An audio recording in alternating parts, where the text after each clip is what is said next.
Maria worked at a small roadside café in one of the states. It was located on an old stretch of highway where cars rarely drove at night. The building stood a little way off the road. During the day, truckers, families traveling by car, and local farmers often stopped here for cheap coffee. At night, it was quiet, with only the occasional headlights cutting through the darkness. She liked the night shift. Fewer visitors, more quiet. She could turn on soft music and think about her own things.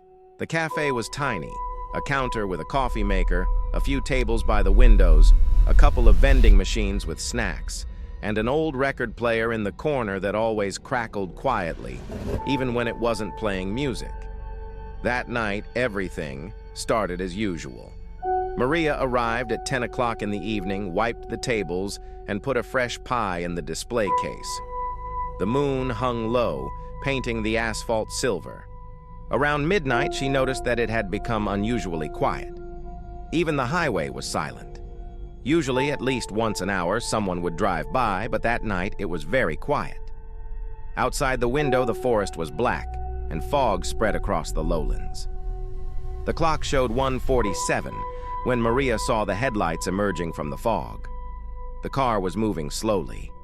One might think that the driver was in no hurry. It was an old pickup truck with headlights that flickered like candles. The cafe door jingled with a bell. Standing on the threshold was a tall man in a long coat and a wide-brimmed hat. His face was almost completely hidden in shadow. "Coffee black," he said in a low, hoarse voice. Maria noticed that the night visitor's hands were unusually pale, almost white, with thin, long fingers and sharp nails that looked like claws. "Sugar?" she asked, trying to hide her slight nervousness. "No, thank you." He walked to the farthest table and sat with his back to the window. While she was pouring coffee, he began to hum something strange. The melody resembled an old lullaby, but there was something wrong with it. The rhythm was too slow, and she couldn't make out the words. Maria brought coffee.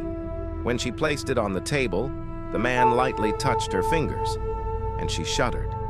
His skin was ice cold. "How long have you been working here?" he asked. "A couple of months." "So you haven't seen what happens in the early morning yet?" "What happens?" she asked, trying to smile. "The road isn't empty for no reason. Here, between the two bridges, someone is always waiting." Maria felt an unpleasant chill, as if a draft had blown in from somewhere. "And you, who are you?" she asked quietly. "I am a warning." At that moment, something flashed outside the window in the fog. The ceiling lights flickered, and for a second the room was plunged into semi-darkness. The man stood up. "If you hear a knock at the door, don't open it, under any circumstances." He left. The pickup started and drove off. As soon as it left the cafe, it immediately disappeared into the darkness. It didn't disappear somewhere in the fog, it just vanished. Maria was left alone. She looked out the window several times, but the road was empty. A little time passed. The clock showed 3:12 when she heard the first knock. 3 knocks. A pause. 3 knocks. A pause. The sound was steady, as if someone were tapping gently on the glass. She approached the door and saw a woman in a white dress in the dim light of the lantern. The dress was old-fashioned, with torn edges and darkened spots. Long, wet hair hid her face. "Help," the woman whispered. Her voice sounded as if it were coming through water. Maria remembered the man's words. "Don't open it, under any circumstances." The woman looked so lost. She slowly raised her head, and Maria almost screamed. There was no face. Instead, there was smooth, pale skin, like that of a porcelain doll. Where the eyes should have been, there was nothing, just white, pale skin. The knocking continued at the same rhythm. The lamps flickered and went out. For a second, there was complete darkness. When the light returned, there was no one behind the door. Maria spent the remaining hours before dawn sitting at the counter, clutching a kitchen knife in her hands. She was afraid to even breathe loudly. The boss arrived in the morning. She wanted to tell him everything, but he just looked at her wearily. "Did you see him? The man in the raincoat?" "Yes." "Then you're okay for now. They always come 3 times.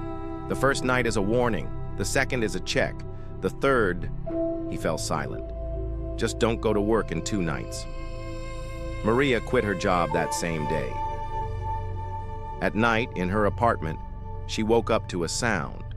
3 knocks, a pause, 3 knocks, a pause, and she realized that they were knocking on her bedroom window.